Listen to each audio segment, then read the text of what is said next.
While on an epic quest, what would you bring with you?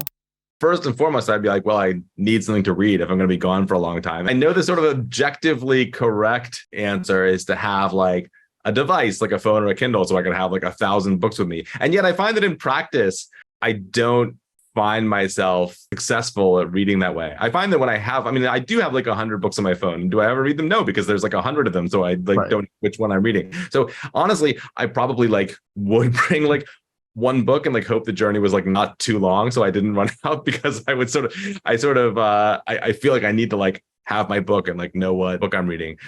I always have like lots of books that I've started, so probably something that I've already started so I know I'm going to read it. It's too dangerous to go on a trip and bring like a book you haven't started yet. I always have in my mind like lots of improving books that I'm like, I should read this book because I'm going to learn something, and then I often find that those don't really get finished. If I'm looking for something, then I think I am going to bring a notebook. Doesn't have to be like my perfect math notebook, but just someplace where I feel like if I'm on a quest, I'm going to want to remember like what I saw and what I did and how I'm getting where I'm going. And like, I tend to be one of those people who thinks my memory is better than it is. I've like learned the hard way that if I don't write stuff down while it's happening, a lot of it's going to be lost. And so I would want some way to take some records. It sounds silly because math is supposed to be this like very high thing in like the outer realms of abstraction and pure thought. But can I tell you a very basic fact? You can't actually do it when you're hungry, like even a little hungry. I feel like you kind of have to snack all the time. Like I literally am holding a banana because I was worried that even over the course of us talking, I'm like, oh, I might get hungry. So I better have a banana like right by my side. Is math secretive?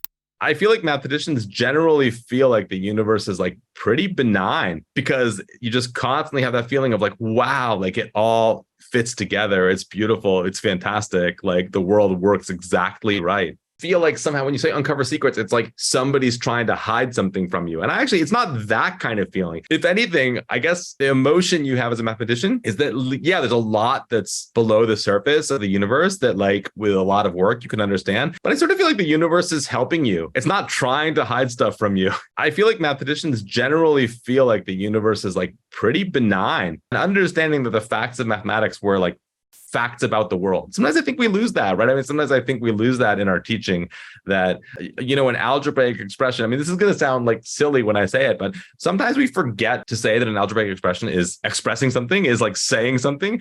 Like we allow students to treat it like it's a string of symbols with some letters in it on the page and not like an actual meaningful statement. Okay, ready for a pet peeve?